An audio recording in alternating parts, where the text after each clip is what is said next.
Assalamualaikum warahmatullahi wabarakatuh. Bertemu lagi dengan mata kuliah statistik probabilitas dengan materi fungsi kepadatan probabilitas.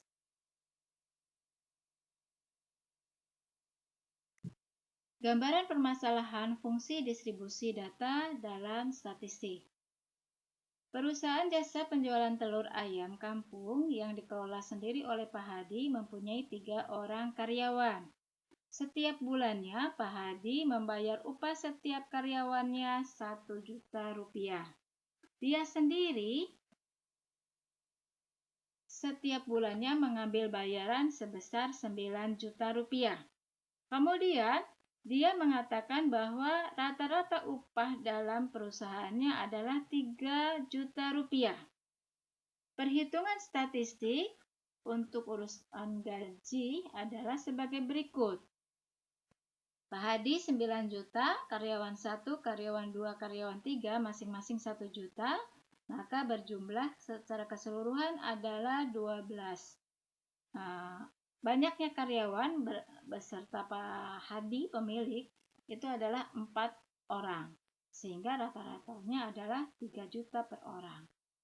Hal ini apakah masuk akal? Kalau iya, karyawan yang mana yang mendapat upah 3 juta rupiah? Kenyataannya tidak ada seorang karyawan pun yang mendapatkan upah 3 juta rupiah. Dari gambaran permasalahan fungsi distribusi data dalam statistik ini, yang tadi kita akan coba perhatikan permasalahan ini lebih jauh dengan mengamati distribusi data dari upah karyawan di mana 1 orang mendapat bayaran 9 orang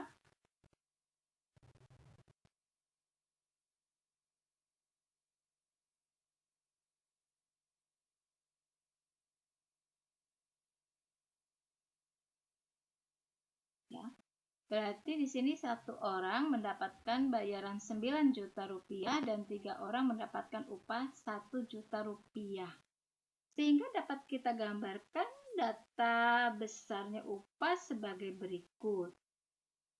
Besarnya upah 1 juta ada 3 orang.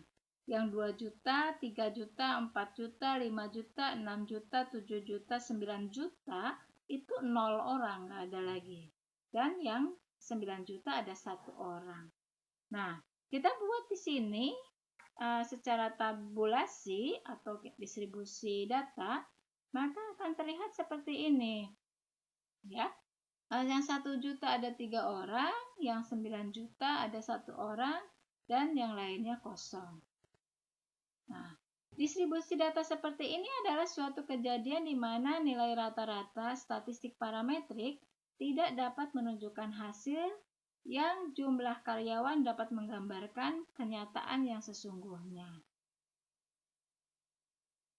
Nah, kemudian kita juga bisa melihat di contoh yang lain, misalnya dari hasil ujian pemrograman dari 20 mahasiswa jurusan TI ya, seperti tabel di sebelah.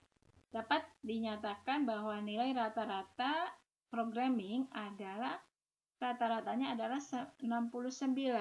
Dari berapa? Dari sekian nilai. Nah, dari sekian nilai kita jumlahkan, kemudian kita bagi ada 20 orang mahasiswa, maka ketemulah nilai rata-ratanya adalah 69. Kesimpulannya, maka pemrograman mahasiswa TI rata-rata lemah karena tidak mencapai nilai 75 sebagai standar yang sudah ditentukan sebelumnya. Kenyataannya adalah hanya beberapa orang yang lemah, sedangkan sebagian besar ada 13 orang mahasiswa yang nilainya di atas 75. Bahkan ada beberapa orang yang nilainya adalah 100, ya kan? Yang 100 ada siswa dengan inisial 6, 13, dan 17. Kemudian ada yang siswa yang nilainya 90. yaitu siswa inisial 1, kemudian inisial 9, 15, 18, 19, 20, dan seterusnya. Kemudian ketika kita lihat, kita hitung, ternyata mereka lebih dari 75. Hanya karena ada beberapa orang yang nilainya kecil, maka rata-rata ini akan terbawa menjadi lebih kecil dari standar yang ditentukan, yaitu nilainya 69. Di sini ada nilai yang sangat jatuh ya, dari nilai 100 adalah yang inisial 5 cuma dapat 20. Kemudian yang inisial 14 dan 3 ini nilainya cuma 20 ya. Nah, ini adalah nilai-nilai yang menjatuhkan. Sehingga katakanlah distribusinya di sini kerenggangannya terlalu tinggi. Oke, kemudian kita buat di sini distribusi datanya, yaitu kita buatlah distribusi data ya. Yang nilai 10 ada 1, yang nilai 20 ada 4, nilai 30, 40, 50 tidak ada, nilai 60 ada 1, nilai 70 ada 1, nilai 80 ada 4, nilai 90 ada 6, nilai 100 ada 3. Kalau kita lihat di sini, dari distribusi data ini, yang nilai di atas 70 justru lebih banyak daripada yang nilai di bawah 70. Oke. Nah, ini distribusinya ya. Kita tampak jelas dalam distribusi data nilai seperti ini. Oke, yang paling tinggi justru adalah nilai 90. Nah, dari sinilah maka kita akan menunjukkan bagaimana cara menunjukkan distribusi data agar kesimpulan yang diambil dapat menunjukkan keadaan sesungguhnya. Inilah yang akan kita bahas dalam satu fungsi kepadatan probabilitas.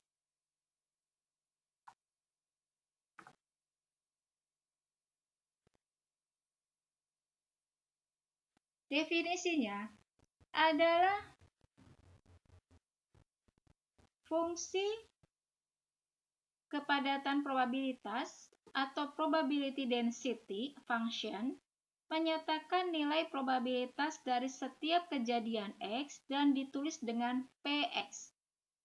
Karena Px menyatakan nilai probabilitas, maka nilai Px itu lebih besar sama dengan 0 dan lebih kecil sama dengan 1. Untuk semua kejadian, maka jumlah nilai probabilitasnya adalah 1 atau ditulis dengan sigma, berapapun banyak kejadiannya, sebanyak n, P di mana X sama dengan Xn adalah 1. Ciri-ciri fungsi kepadatan probabilitas. X adalah himpunan dari X1, X2, X3 sampai dengan X ke N yang menyatakan semua kejadian yang mungkin. Kemudian nilai Px adalah lebih besar sama dengan dari 0 dan lebih kecil sama dengan 1. Dan nilai probabilitas untuk semua kejadian adalah 1 ya. Nah, kemudian kita bisa lihat di sini grafiknya. Grafik fungsi kepadatannya, grafiknya menyatakan nilai kemungkinan dari setiap kejadian. Yang menjadi absis adalah kejadian yang mungkin, yang menjadi ordinat adalah nilai kemungkinannya.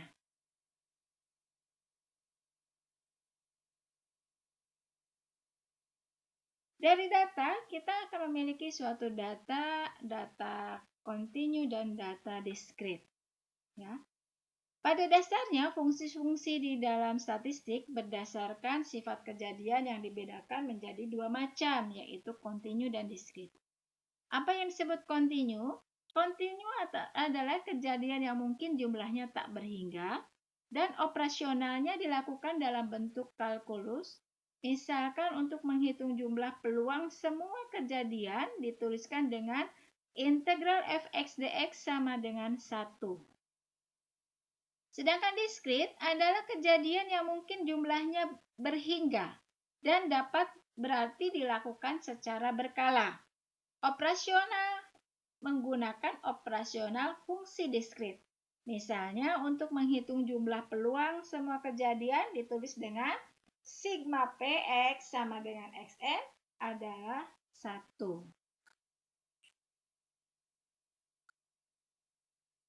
Kita bisa mengambil contohnya. X adalah suatu kejadian seseorang akan berangkat ke kantor. Kemungkinan dia berangkat naik mobil adalah 0,1, kemungkinan naik kendaraan umum 0,3, kemungkinan naik sepeda motor 0,5, dan kemungkinan tidak berangkat 0,1. Fungsi kepadatan probabilitas akan dinyatakan P dari X1 0,1, P dari X2 0,3, P dari X3 0,5, PX4 0,1, di mana X adalah X1, X2, X3, X4, menyatakan kejadian-kejadian yang mungkin. Sementara nilai probabilitasnya dari semua adalah 0,1 ditambah 0,3 ditambah 0,5 ditambah 0,1, yaitu 1. Ya. Sehingga ketika kita buat dalam tabulasinya adalah sedemikian. Maka kita lihat di sini kemungkinan setiap kejadian dan kejadian berangkat ke kantor. Contoh kedua, dari hasil pencatatan jumlah mobil bemo yang lewat setiap setengah jam di depan CIC, diperoleh tidak ada yang lewat 4 kali. 1 bemo lewat 5 kali, 2 bemo lewat 8 kali, 3 bemo lewat 9 kali, 4 bemo lewat 6 kali, 5 bemo lewat 3 kali, 6 bemo lewat 1 kali, 7 bemo lewat 1 kali.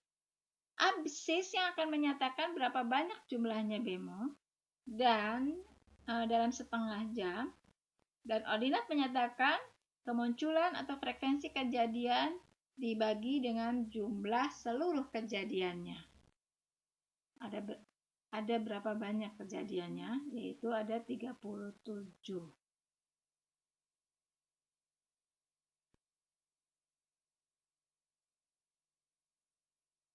Histogram adalah suatu teknik untuk menyatakan jumlah munculnya setiap kejadian dari semua kejadian yang muncul. H untuk Xn menyatakan jumlah munculnya kejadian Xn.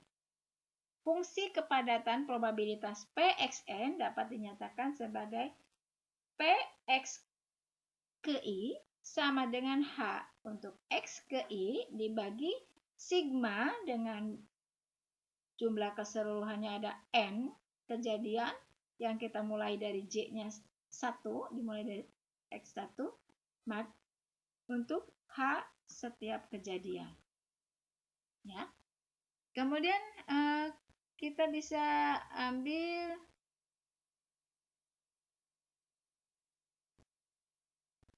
contoh berikutnya. Data nilai tes dasar pemrograman yang diikuti oleh 10 siswa adalah sebagai berikut. Ini nilainya, ya. Kalau kita lihat berarti ada yang nilai C ada 3 orang, yang nilai B ada 5 orang, yang nilai A ada 2 orang. Kita bisa buat dalam tabulasinya. Ya. Sekian. Kita jumlahkan secara keseluruhan, kita melihat peluangnya atau kemungkinannya.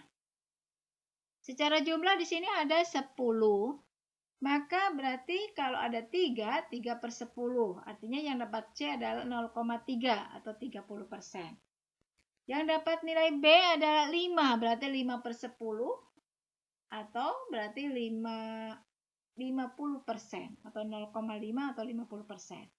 Kemudian yang dapat A ada 2 dari 10, berarti 0,2 atau 20%-nya.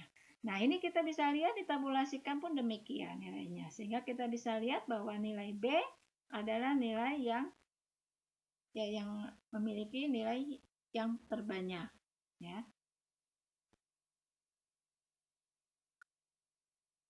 Kemarin kita sudah bahas tentang diagram Pareto. Nah, di sini suatu diagram Pareto. Oh, maaf. Diagram Pareto, ya, di statistik yang lainnya. Suatu diagram yang digunakan untuk mencatat kemunculan setiap kejadian. Ini, ya, maaf, saya sudah nerangin di kelas yang lain. Di kelas ini belum ya. Oke, suatu diagram Pareto adalah suatu diagram yang digunakan untuk mencatat kemunculan setiap kejadian. Kemudian, model diagram Pareto itu banyak digunakan untuk pencatatan kerusakan produksi. Diagram Pareto ini dapat juga disebut dengan diagram counting. Diagram Pareto ini banyak digunakan untuk menghasilkan nilai histogram dari suatu kejadian secara manual.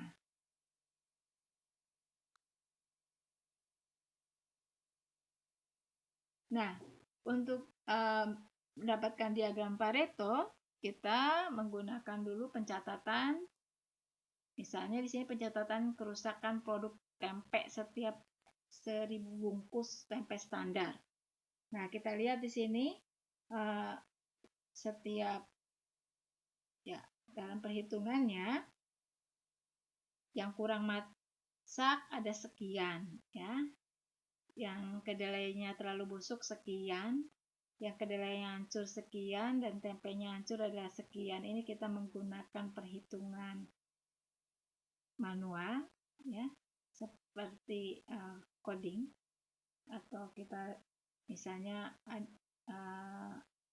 ada seperti pemilihan, ya. Kemudian kita jumlahkan, ternyata di sini ada 24, yang kurang masak, dan yang terlalu busuk 16, yang hancur 10, yang pecah 8. Histogram dan PDF dari kejadiannya adalah, kita totalkan ini berarti ada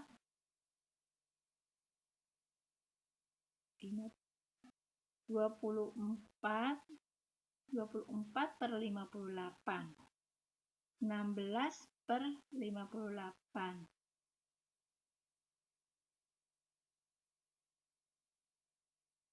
10 per 58, dan 8 per 58. Sehingga perhitungannya adalah sekian, ya, untuk histogramnya. Distribusi frekuensinya, kita bisa menghitung adalah, distribusi frekuensi adalah suatu model perhitungan histogram dengan menggunakan pengelompokan data. Satu kelompok dapat dinyatakan sebagai satu rang nilai dengan nilai tengah dianggap sebagai nilai yang mewakili kelompok tersebut. Kemunculan suatu kelompok dinamakan frekuensi.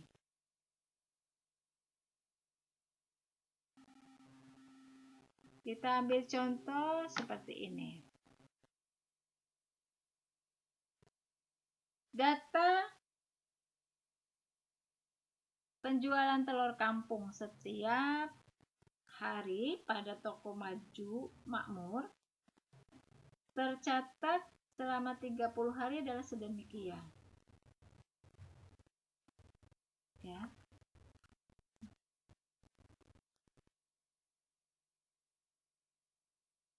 Ini selama 30 hari. Distribusi frekuensinya kita bisa ambil bahwa yang memiliki nilai antara 0 sampai 4 ada 2 orang. 4 orang. 5 sampai 9 4 telur, maaf ya. Frekuensinya 0 sampai 4 4, 5 sampai 9 4, 10 sampai 14 6, 15 sampai 19 9, 20 sampai 24 3, 25 sampai 29 3, 30 sampai 35 1 ya. Nah, dari yang masing-masing kemunculan adalah seperti ini.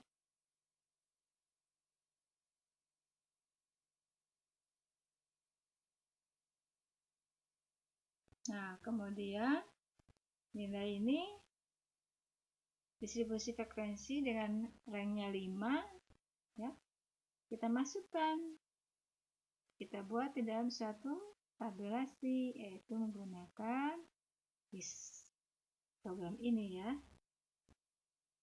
Nah, histogramnya seperti ini. Lalu, Bu, ini median apa ya? Median ini adalah nilai yang mewakili dari range. Nah, jadi yang mewakili range ini kita ambil titik tengah ya. Antara 0 sampai 4 ada nilai 0, 1, 2, 3, 4. Nilai tengahnya adalah 2. Antara 5, 9, 5, 6, 7, 8, 9. Yang tengah-tengahnya adalah 7 dan seterusnya. Oke. Berikutnya. Fungsi kepadatan kumulatif. Fungsi kepadatan kumulatif atau cumulative density function adalah fungsi yang menjumlahkan nilai kemungkinan sampai suatu kejadian tertentu atau dituliskan dengan nilai Px lebih kecil sama dengan X1 atau Xi. Xi ini bisa X1, X2, X3, dan X keberapapun. Nah, maka bila X-nya adalah beberapa X tadi, maka fungsi kepadatannya adalah untuk X sama dengan X ke K. Dituliskan dengan P kali X, Px lebih kecil sama dengan XK, sama dengan Px1 ditambah Px2 ditambah Px sekian sampai ke Px yang terakhir ke K. Atau kita singkat bahwa Px lebih besar sama dengan Xk adalah dengan batas data sampai K dimulai dari 1 untuk peluang untuk Px ke I. Contoh berikutnya. Diketahui frekuensi jumlah pelanggan yang melalui pintu kasir untuk setiap 5 menit sebuah supermarket adalah sebagai berikut. Ini nilainya ya. Maka kemudian dari nilai ini kita buat PDF dan CDF-nya ya. Nah, kita perhitungkan. Ini perhitungannya untuk PDF dan CDF-nya. Dan kemudian kita buat dalam grafiknya.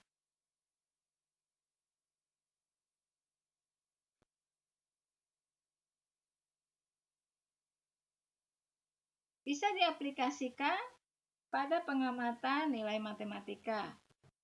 Nah, ini ada 30 mahasiswa yang ikut. Ya. Sehingga di sini ada beberapa nilainya. Ini kita bisa buat untuk diaplikasikannya. Kita hitung siapa yang dapat A, ada berapa banyak mahasiswa, yang dapat B, dapat C, dapat D. Kemudian kita hitungkan di dalam histogram ini PDF dan CDF-nya. Kemudian kita buatlah juga grafiknya. Ini ada tugas, nanti bisa dikerjakan dan bisa dikumpulkan di Edmodo. Oke, sampai di sini dulu materi untuk kali ini, untuk statistik probabilitas. Kita bertemu di materi yang lain. Semoga manfaat. Assalamualaikum warahmatullahi wabarakatuh.